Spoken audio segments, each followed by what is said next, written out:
G'day everyone, welcome to my weight loss journey where I aim to lose 20 kilos in 2025. That's an average of 400 grams a week.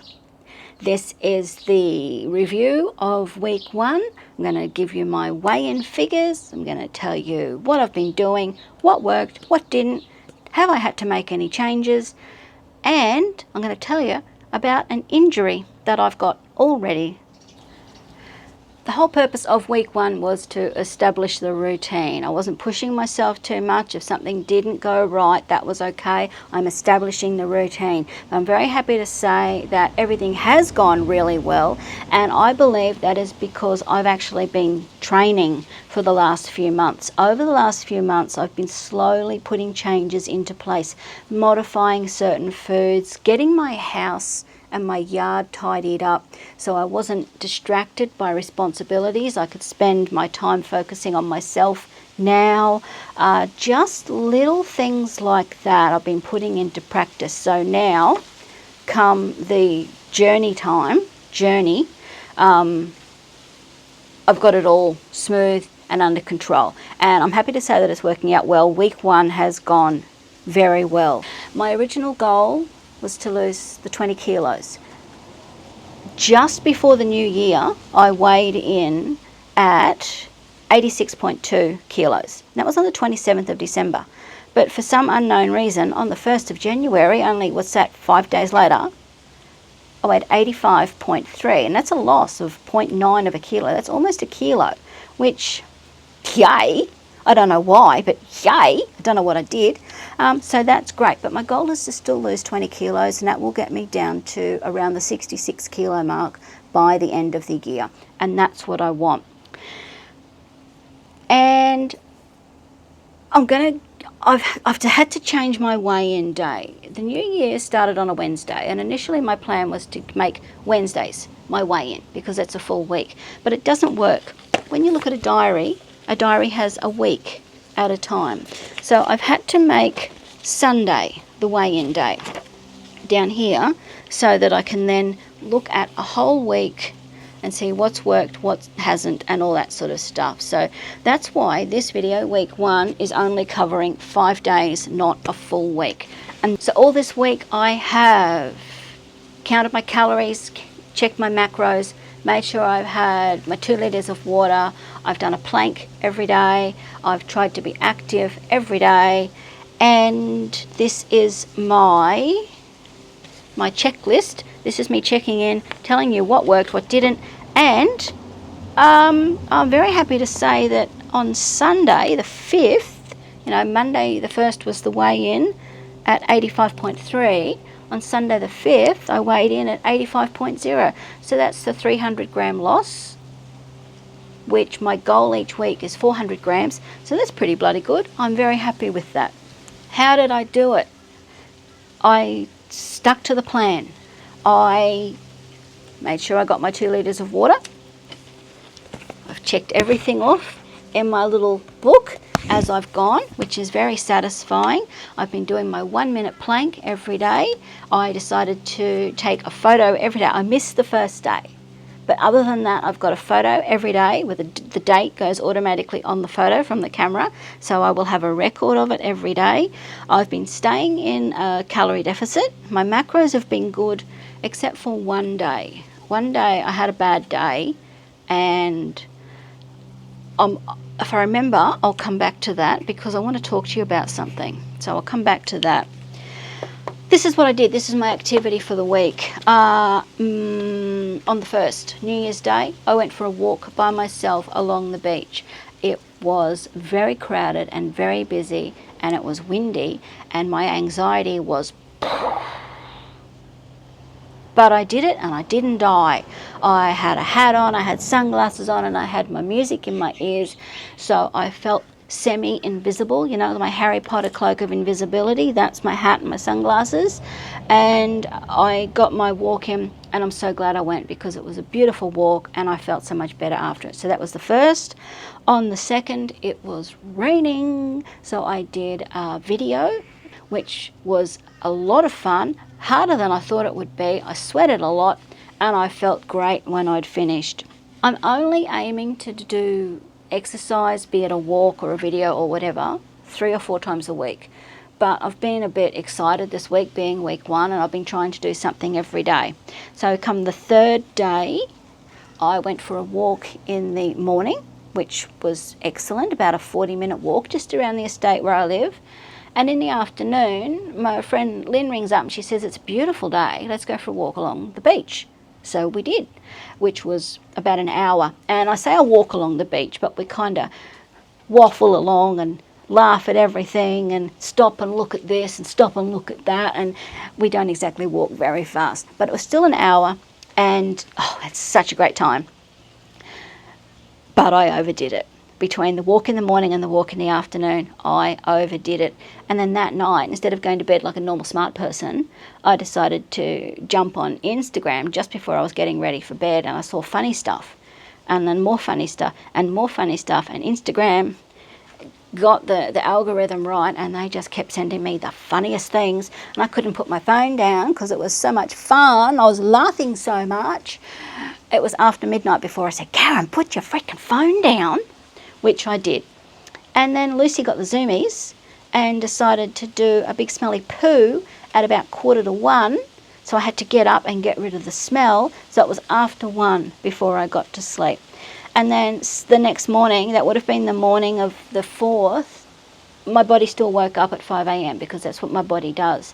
Fortunately, I was able to go back to sleep, and the next thing I knew, it was 10:45. So I slept till 10:45, which kind of puts the routine out for the day, but hey, that's what happens when you don't go to sleep until after 1 in the morning.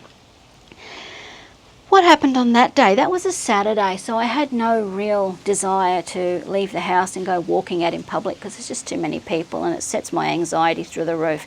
So Saturday I spent time at home, and I did some weeding and I mowed the yard, which was great. And this is where we step into a problem, because what I haven't told you is that a couple of weeks before the new year, I tore a tendon in my knee. And it's not a really bad tear, but it's bad enough that I'm wearing a strap, and some days I'm using a walking stick just to take the pressure off it. And it was starting to feel a little bit better until the Saturday. The Saturday when I did the mowing, I clearly overdid it, over the course of the week with all that exercise.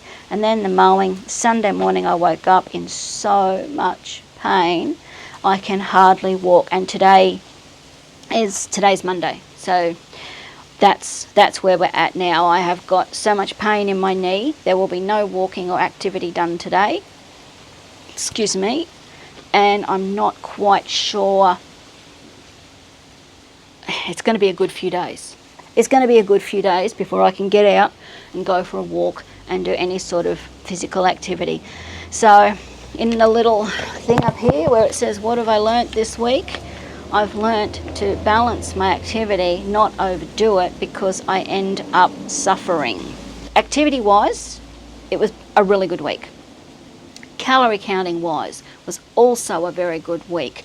I ate well, my protein levels were good, my carb levels were good, and I recorded everything on my Fitbit app, and I'm very happy with my calorie counting scores. And this is that thing I wanted to tell you about.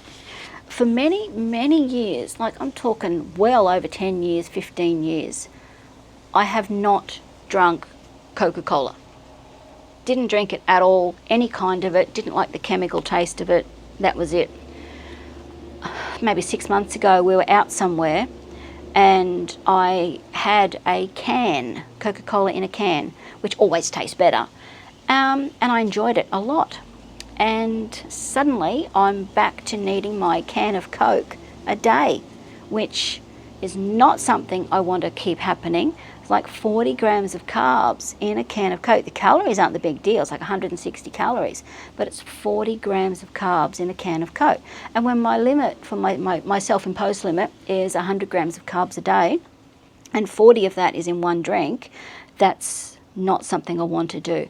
Fortunately, that happened once, only once this past week have I had that can of Coke, and that is because I've been drinking my Musashi electrolyte drinks. a watermelon one. It tastes so good. It's a great pick-me-up and refresher in the mid-afternoon when you're feeling a bit low. If I've been out exercising or gardening and I've been hot and sweaty, it fills your body back up with all those good stuff that the body needs. It hydrates you and gives you all those chemicals back. So that has been working really well. It's got like 5 calories and I think, I don't even know what's in it. Pretty much nothing. I don't know what they put in the stuff, but it's magic, which is so much better. And when I have that, my body doesn't need that sugar hit from that can of Coke. So really, 1 can of Coke over the last 5 days has been my only stuff up. And I'm okay with that. I made the choice to have the can of Coke that day. I'm pleased with my decision. That's the way it is. So, exercise has gone well, food has gone well. I've been sleeping better and longer, except for the day when I stayed up late doing dumb stuff like scrolling Instagram. So that has been going well. I have been planking every day. I've got the reminder in my phone, goes off in the morning, and it stays there until I go tick, yes. It says, have you planked today? And it will keep, I can snooze it for 15 minutes and then it comes back until I tick it and say yes, and then it goes away until the next day. So I've done that every day, which is really good. I can't believe I'm saying this, but I'm kind of looking forward to the prospect of doing 1 plank every day for a whole year. Where's my book? I'm not sure if you can see it. That's the little dots. That's where I'm up to. Today is day 6. Hey, day 6, only 340 something days to go. Yay. So there's that. So I think all in all, it has been a really good week. And that's where we are. My little book asks me my favourite moments, what I learnt this week and what I was grateful for. So, if you're interested, my favourite moments this week were my walk along the beach with Lynn, because we just have so much fun. It doesn't matter what we do or where we go. We just laugh so much our ribs hurt. So that was one of my favourite moments. And another favourite moment was time I spent with my son. We weren't doing anything. We were just hanging out, chatting, discussing things, talking about my goals. He's got a big trip planned coming up later this month, which I will talk to you about when it happens, because it's going to impact my life quite a lot. So we spent time talking about that and just hanging out, chatting, and it was really nice. I really enjoy spending time with him. So I'm very lucky to have my son here with me. What was I grateful for? Again, grateful to have the friendship and support of Lynn. Grateful that my relationship with my son is just so good. And I'm grateful for having my home and the security that I've always got a safe place, because I know that that's such a big deal at the moment. The cost of living, the cost of properties, renting, all that sort of stuff. It is so hard for so many people, and I'm just so grateful that I am in the position that I'm in. So there are 3 things I was grateful for this week. If you've got any questions, if there's something that I haven't mentioned, let me know. If there's something you want to know more about, let me know. Other than that, I'll see you probably same time next week. All right. Have a good one. Bye.